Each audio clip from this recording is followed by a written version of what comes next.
من علم فيه وتعلم من أكرمه فهو مكرم وجزاء الحسنى إحسان.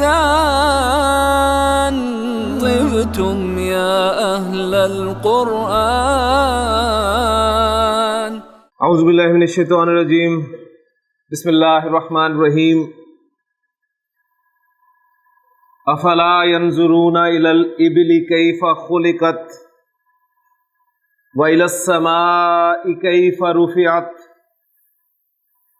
والى الجبال كيف نصبت والى الارض كيف سطحت. صدق اللہ العظیم. رب اشرح لي صدری ویسر لي امری واحلل عقدۃ من لسانی یفقہوا قولی.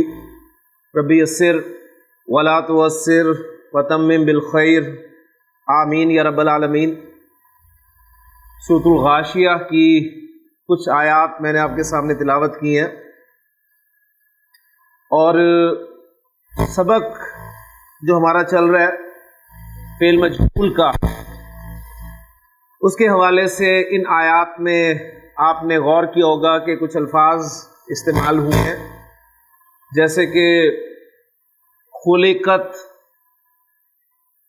رفعت، نصبت اور سطحت. یعنی یہ تمام کے تمام الفاظ یا افعال کہہ لیں گے مجہول ہیں. ترجمہ آپ کو ان آیات کا آتا ہے، لیکن پھر بھی میں بورڈ پہ نفعال کو آپ کے سامنے رکھتا ہوں، اور اس کے بعد انشاءاللہ تعالیٰ آیات کا ترجمہ، ایک رواں ترجمہ آپ کے سامنے دوبارہ پیش کر دوں. ہاں جی، فعل مجہول وہ فعل ہے جس کا فاعل مذکور نہ ہو. ایسا فعل جس کا فاعل مذکور نہ ہو. فاعل مذکور نہ ہونے کی مختلف وجوہات ہو سکتی ہیں، جن پہ ہم نے کل مختصراً بات کی تھی کہ فاعل یا تو اتنا کلیئر ہوتا ہے کہ اسے ذکر کرنے کی ضرورت نہیں ہوتی، یا آپ اسے ذکر کرنا نہیں چاہتے، یا پھر واقعی آپ کو معلوم نہیں ہوتا. آپ فعل معروف سے، اور فعل معروف کسے کہتے ہیں؟ وہ فعل جس کا فاعل مذکور ہو. فعل معروف سے فعل مجہول بنانا چاہتے ہیں تو آپ نے کیا کرنا ہے؟ فعل کی ڈائی کو تبدیل کرنا ہے. یعنی آپ کا فعل معروف فعلہ کی ڈائی سے آ رہا ہو، چاہے وہ فاعلہ کی ڈائی سے آ رہا ہو. دو کا ذکر میں نے اس لیے کیا ہے کہ جو فاعلہ کی ڈائی ہے، اس فاعلہ کی ڈائی سے جتنے بھی افعال استعمال ہوتے ہیں عربی زبان میں، وہ سب کے سب لازم افعال ہوتے ہیں. ٹھیک ہو گیا؟ اور لازم افعال سے فعل مجہول نہیں آتا، اس پہ ہم کل بات کر چکے. تو میں بات کرتا آپ کا فعل معروف چاہے فعلہ کی ڈائی سے آئے چاہے فاعلہ کی ڈائی سے آئے، آپ نے جب اس سے مجہول بنانا ہے تو اس کو فعلہ کی ڈائی پہ رکھ دینا ہے. ٹھیک، تو یہ فعلہ کی ڈائی آپ کے سامنے ایک آ گئی. جیسے کل ایگزامپل آپ کے سامنے آئی تھی، ہم نے ضربا کو بھی ضربا مجہول بناتے ہوئے کیا تھا، اور شربا کو بھی شربا کیا تھا. تو ضربا فعلہ کی ڈائی سے آ گیا تھا، اور شربا جو ہے فاعلہ کی ڈائی سے آیا تھا، لیکن دونوں کا مجہول جو بنا تھا وہ ایک ہی ڈائی تھی، فعلہ. ٹھیک ہے، ایک بات یعنی آپ نے ڈائی فعل کی چینج کر دی، اور دوسری بات یہ کہ اس معروف فعل کا جو مفعول تھا اس کو آپ نے فاعل کا سٹیٹس دے دیا. ٹھیک ہے، اور فاعل کا سٹیٹس دینے کے بعد اس کا نام ہم نے جو آسان نام رکھا تھا وہ کیا تھا؟ نائب الفاعل. ٹھیک، اور گرامر والے اس کو جو نام دیتے ہیں، یعنی وہ نام ہے کہ مفعول، ایسا مفعول ما لم یسمى فاعلہ، جس کے فاعل کو ذکر نہ کیا گیا ہو، یعنی جس کے فاعل کا نام نہ لیا گیا ہو. تو یہ اس کا ایک لمبا نام ہے، اور مختصر نام جو ہے اس کا نائب الفاعل ہے. تو نائب الفاعل بھی آپ کا حالت رفع میں ہوتا ہے. اب جو آیات میں نے آپ کے سامنے تلاوت کی ہیں ان کے حوالے سے جو ڈائز ہیں ہمارے پاس، خلقہ اس نے پیدا کیا. کلیئر؟ ہاں جی، اسے مجہول بنائے کیا بنے گا؟ خلقہ. کیا ترجمہ ہو گیا؟ کس کو؟ اس کو پیدا کیا گیا. یعنی دیکھیں کوئی بھی فعل معروف فاعل کے بغیر نہیں ہوگا اور کوئی بھی فعل مجہول نائب الفاعل کے بغیر نہیں ہوگا. اس لیے جب آپ کہہ رہے ہیں خلقہ فعل معروف ہے تو فاعل کا ترجمہ آپ کریں گے اس نے پیدا کیا، اور جب آپ کہہ رہے ہیں خلقہ مجہول کی بات کر رہے ہیں تو نائب الفاعل ضرور مینشن کریں گے، اس کو پیدا کیا گیا. کلیئر ہو گیا؟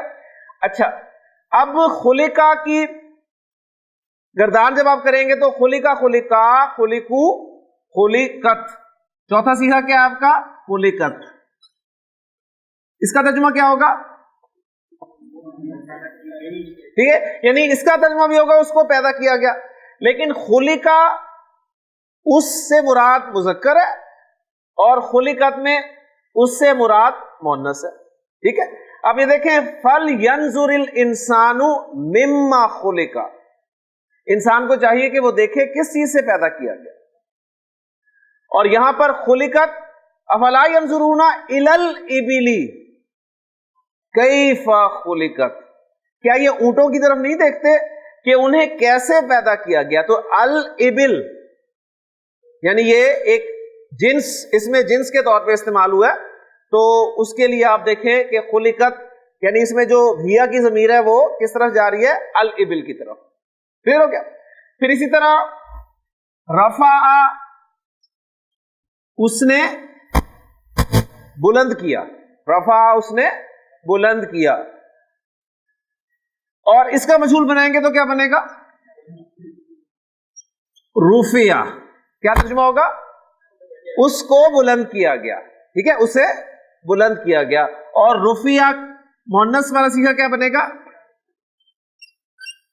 رفعت. وَإِلَى السَّمَاءِ كَيْفَ رُفِعَتْ، اور آسمان کی طرف کہ کیسے اس کو بلند کیا گیا، یعنی اس کو بلند کیا گیا. اب اس میں جو اس ہیا کی ضمیر ہے وہ کس طرف جا رہی ہے؟ آسمان کی طرف. آسمان آپ کو پتہ ہے مؤنث ہوتا ہے. کلیئر ہو گیا؟ پھر اسی طرح نصبہ،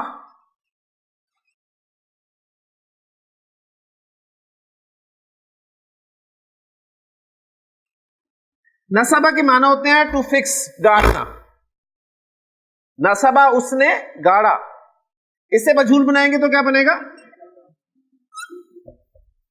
نصبہ. کیا ترجمہ ہوگا؟ اس کو گاڑا گیا. اور نصبہ مؤنث کیا بنے گا؟ نصبت. وَإِلَى الْجِبَالِ كَيْفَ نُصِبَتْ، اب اس میں جو ہیا کی ضمیر ہے واحد مؤنث کی ضمیر وہ کس طرف جا رہی ہے؟ الجبال کی طرف. الجبال جمع ہے اور کس کی جمع ہے؟ غیر عاقل کی جمع ہے، لہذا ضمیر آپ دیکھیں واحد مؤنث کی استعمال ہوئی ہے. وَإِلَى الْجِبَالِ كَيْفَ نُصِبَتْ. پھر سطح کے معنی ہوتے ہیں اس نے پھیلایا. سطح اس نے پھیلایا، ہموار کیا. سطح کا مجہول کیا بنے گا؟ سطح. ترجمہ اس کو پھیلایا گیا، اور اس سے مراد مذکر ہے. اب سطح مؤنث کا صیغہ بنے گا سطحت، اس کو پھیلایا گیا اور اس سے مراد مؤنث ہے. وَإِلَى الْأَرْضِ كَيْفَ سُطِحَتْ، اور زمین کی طرف کہ اس کو کیسے پھیلایا گیا. اور زمین اس میں جو ہیا کی ضمیر ہے وہ کہاں جا رہی ہے؟ الارض کی طرف، اور الارض آپ پڑھ چکے ہیں کہ مؤنث ہے. تو الحمدللہ دیکھیں وہ جو ہم نے سب چیزیں پڑھی تھی شروع میں، وہ ساری چیزیں آپ کی جو ہیں بار بار ریوائز ہوں گی، تو انشاءاللہ تعالی یہ چیزیں کلیئر ہوں گی. اور میں آپ کو پہلے بھی اس حوالے سے آپ کے سامنے عرض کر چکا ہوں کہ قرآن مجید کے اولین مخاطب چونکہ عرب ہے، اور اللہ تعالیٰ نے عرب کو ان کے مشاہدے کی چیزوں کے حوالے سے ہی بات سمجھانے کی کوشش کی ہے کہ عرب جو ہیں وہ جب نکلتے ہیں تجارت کے لیے تو اس کے لیے جانور کون سا استعمال کرتے ہیں؟ اونٹ. ٹھیک ہے، اب اونٹ کی حیثیت عرب کے نزدیک کیا ہے یہ آپ خوب جانتے ہیں، قرآن میں بار بار مثالیں اونٹوں کی دے کر انہیں بات سمجھائی گئی ہے. پھر جب تجارت کے لیے نکل رہے ہیں تو اوپر کھلا آسمان ہے، ارد گرد پہاڑ ہے اور نیچے زمین. تو انہیں دعوت دی جا رہی ہے کہ ذرا آنکھیں کھول کے دیکھو، یہ تمہیں نشانیاں نظر نہیں آتی؟ افلا ینظرون، کیا یہ نہیں دیکھتے؟ الل ابلی، اونٹوں کی طرف، کہ کیف خلقت، انہیں کیسے تخلیق کیا گیا.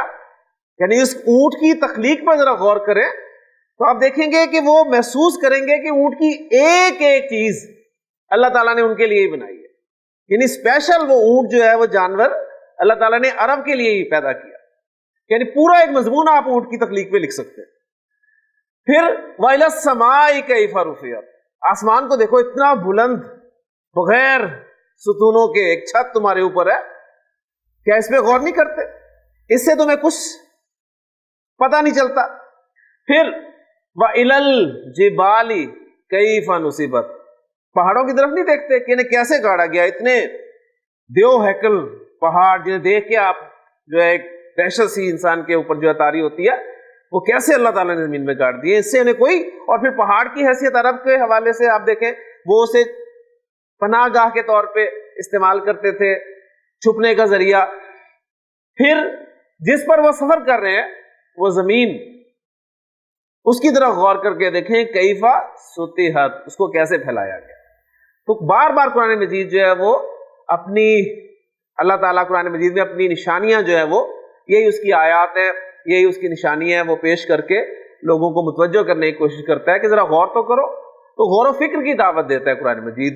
اور ہمارا سب سے بڑا مسئلہ یہی ہے کہ واقعی ہم غور نہیں کرتے اور اسی طرح اپنی زندگی جو ہے وہ گزارتے جا رہے ہیں. اللہ تعالیٰ ہمیں غور و فکر کرنے کی جو ہے وہ توفیق عطا فرمائے. اسی طرح دیکھیں، ایک فعل اور میں آپ کے سامنے رکھتا ہوں، پھر اس کے بعد ایک پوائنٹ اور کر کے انشاءاللہ تعالیٰ اس ٹاپک کو ہم یہاں پر ختم کریں گے. جملہ دے رہا ہوں میں آپ کو، ذکرہ، کیا ترجمہ کریں گے جی؟ اس نے یاد کیا، اس نے ذکر کیا.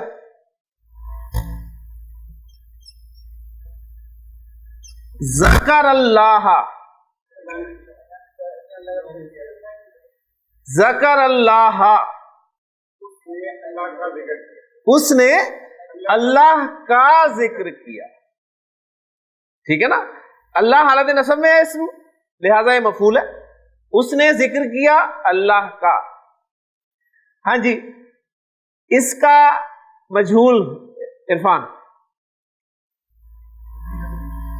مجہول کیا مطلب؟ فاعل کو مینشن نہیں کرنا، فعل کی ڈائی چینج کرنی ہے، اور جو مفعول ہے اس کا اعراب چینج کر دینا ہے، حالت رفع میں لے آنا ہے. جی شاباش، ذکرہ بن گیا. اور اللہ، ذکر اللہ، کیا ترجمہ ہوگا؟ اللہ کا ذکر کیا گیا.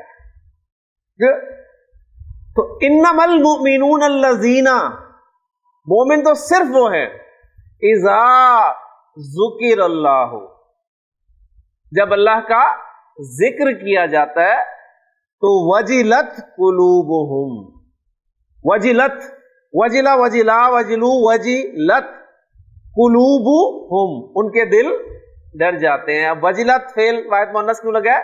قلوب غیر عاقل کی جمع کے لیے.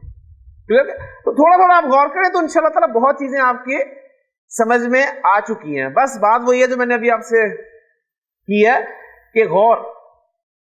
اب آپ جو بھی پڑھ رہے ہیں، کہیں بھی آپ کیلنڈر دیکھیں اس پہ آیت لکھی ہوئی ہے، کہیں بھی دیکھیں آپ کو کسی بینر پہ یا کسی بھی جگہ پہ کوئی آیت لکھی ہوئی نظر آتی ہے، کوئی حدیث لکھی نظر آتی ہے، تو اس کے الفاظ پہ غور کریں. انشاءاللہ بہت کچھ اس میں سے آپ کو ملے گا، اور جو نہیں ملے گا، جو آپ کو سمجھ نہیں آئے گی اس وقت، اس کے لیے آپ کوشش کریں گے تو انشاءاللہ تعالیٰ وہ بھی کلیئر ہو جائے گا. کلیئر ہو گیا جی؟ ایک اور جملہ کر لیتے ہیں اسلان صاحب. قرأ، اس نے پڑھا.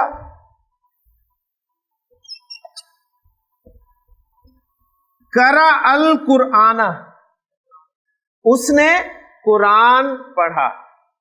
اس کو مجہول بنائے، فعل کی ڈائی چینج ہوئی، قرئ اور القرآن، قرئ القرآن. اس کے حوالے سے کوئی آیت ذہن میں آتی ہے؟ وَإِذَا قُرِئَ الْقُرْآنُ فَاسْتَمِعُوا لَهُ، اور جب قرآن پڑھا جائے تو اسے غور سے سنو. کلیئر ہو گیا نا؟ اسی طرح ہم نے روزے کے حوالے سے بات کی تھی، تو ایک آیت میں آپ کے سامنے اور ذکر کر دوں. کتبہ کا کیا ترجمہ ہے جی؟ کتبہ اس نے لکھا. کتب اللہ، اللہ نے لکھا، اور جب اللہ لکھ دے تو فرض ہو گیا. ٹھیک ہے؟ کتب اللہ، اللہ نے فرض کر دیا. کتب اللہ علیکم، اللہ نے تم پر فرض کر دیا. ابھی مفعول ہے نا، رہتا مفعول رہتا نا. کیا فرض کر دیا؟ اللہ نے تم پر فرض کر دیا. کیا فرض کر دیا؟ الصیام، روزہ رکھنا. ٹھیک ہے؟ اللہ نے تم پر روزہ رکھنا فرض کر دیا. کتب اللہ علیکم، میم ساکن ہے تو اس کے میم ساکن کو آگے ملانے کے لیے پیش دیں گے. علیکم الصیام، اللہ نے تم پر روزہ رکھنا فرض کر دیا. ہاں جی، اس کا مجہول بنائے ڈاکٹر صاحب. فائل مینشن نہیں کرنا. ٹھیک ہے؟ کتبہ فائل مینشن نہیں ہوگا، ذکر نہیں ہوگا. علیکم اور الصیام، ترجمہ تم پر روزہ رکھنا فرض کر دیا گیا. یا ایھا الذین آمنوا کتب علیکم الصیام، تم پر روزہ رکھنا فرض کر دیا گیا. کما، جیسا کہ کتبہ اس کو فرض کیا گیا، علی الذین من قبلکم، ان پر جو تم سے پہلے تھے. لعلکم تتقون، امید ہے. ٹھیک ہے؟ لعلہ وہی توقع کے لیے، امید ہے کہ اس سے کیا ہوگا؟ تمہارے اندر تقویٰ پیدا ہوگا. کلیئر ہو گیا جی؟ تو یہ الحمدللہ ایک آیت آپ کے سامنے اس حوالے سے بھی آ گئی. اچھا، اب ایک پوائنٹ، آخری پوائنٹ فعل مجہول میں یاد رکھ لیں کہ ایسے افعال جو پریپوزیشن کے ساتھ استعمال ہوتے ہیں ان کا مجہول کیسے بنانا ہے. ذہبہ کی معنی کیا ہے؟ وہ گیا. ذہبہ با کی پریپوزیشن کے ساتھ آتا ہے تو ہم نے پڑھا تھا اس کے معنی کیا ہوتے ہیں؟ لے جانا. ٹھیک ہے نا؟ یعنی وہ لے گیا. ذہبہ بہم، وہ انہیں لے گیا، وہ انہیں لے گیا. اب اس سے آپ مجہول بنانا چاہتے ہیں. ٹھیک ہے؟ اب اس میں پوائنٹ نوٹ کر لیں کہ جو آپ کے افعال پریپوزیشن کے ساتھ استعمال ہوتے ہیں نا، جو افعال پریپوزیشن کے ساتھ استعمال ہوتے ہیں اس میں فعل کی ڈائی جو ہے وہ واحد ہی رہے گی. صرف پریپوزیشن کے ساتھ جو ہے نا، پریپوزیشن کے ساتھ وہ صیغہ چینج ہوگا.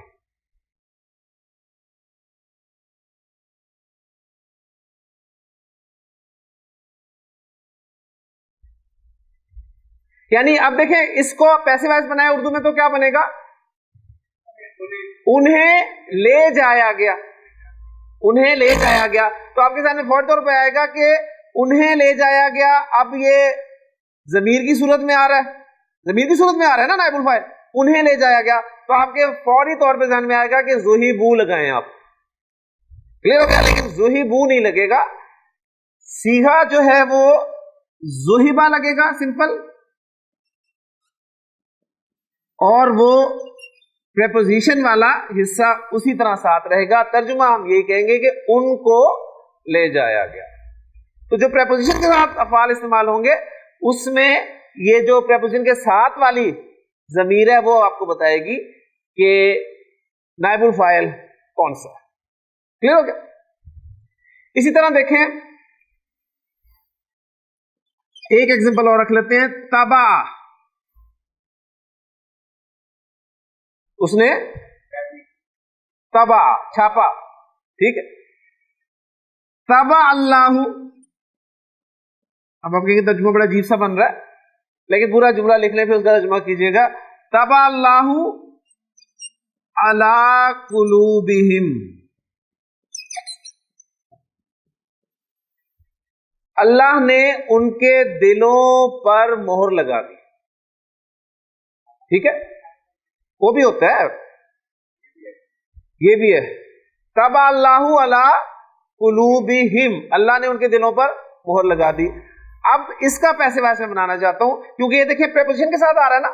طبع اللہ فعل فاعل اور علی قلوبہم جار مجرور یعنی متعلق فعل, یعنی جس پر مہر لگائی جا رہی ہے وہ مفعول ہے. اصل میں مفعول ہے, لیکن پریپوزیشن کے ساتھ استعمال ہو رہا ہے. اب اس کا مجہول بنانا ہے تو کیا کریں گے, فاعل کو مینشن نہیں کرنا اور اس کو ایسے ہی رکھنا ہے, طبع علی قلوبہم.